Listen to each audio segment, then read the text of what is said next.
Os gregos antigos diziam que uma cidade com mais de 10 mil habitantes se torna ingovernável. Você acha que os vereadores, que têm a função principal de fiscalizar o executivo, falta mais isso? Mais fiscalização ao executivo do que ficar legislando, assim, de criar leis? Falta mais fiscalização? Eu entendo que sim. Embora a função do legislativo seja legislar, né? Fazer leis, criar leis, modificar, atualizar as leis e fiscalizar, eu acho que a fiscalização é o pedaço, é a parte mais importante. Né? As leis, na verdade, o Brasil já tem leis quase para tudo. O que se faz, no fundo, é ajustar, pegar uma lei federal que já existe, trazer ela para o nível municipal, isso a gente vê bastante, especificamente no nosso caso, a gente vê muito lá na Câmara. E depois elas não são implementadas, porque não são regulamentadas e porque não são fiscalizadas. Então, fazer leis, eu acho que é menos importante do que fiscalizar. Acho que a fiscalização, o vereador, ele tem que se ater a fiscalizar os atos do executivo. Se o executivo está fazendo, por que está fazendo, de que jeito está fazendo. E se as leis que já existem estão sendo cumpridas. Esse é eu acho que é a grande motivação e a função do vereador. Como você avalia, então, os vereadores que compõem hoje a Câmara Municipal, inclusive o seu trabalho como fiscalizador executivo? Você avalia que isso está sendo feito de maneira a contento? Olha, eu posso dizer por mim, tenho buscado fazer esse papel, tanto é que em termos de aprovação de leis, em números, eu tenho feito poucas coisas, né, no sentido de fazer leis novas, são coisas pontuais, mas que têm significado, e fiscalizar.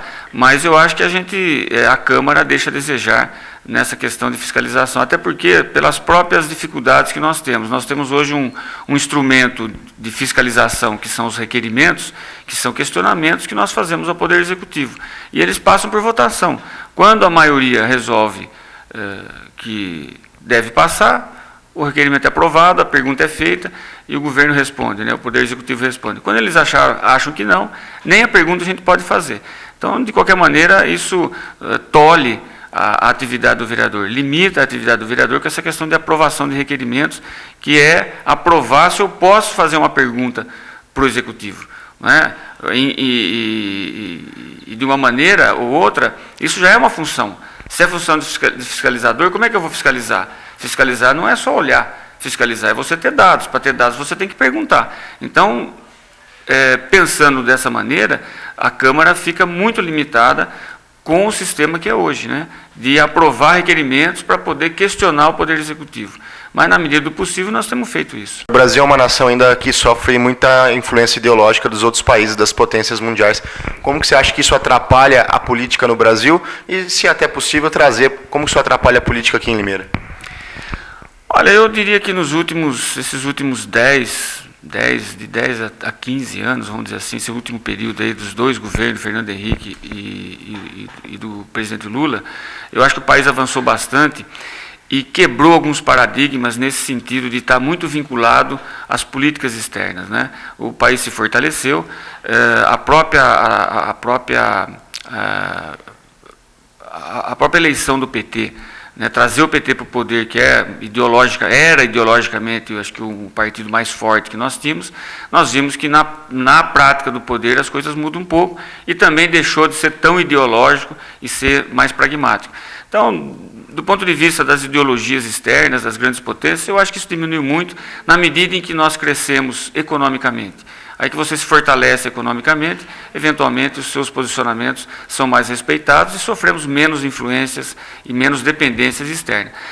Para Limeira, especificamente, não acho que isso tenha assim, alguma mudança específica.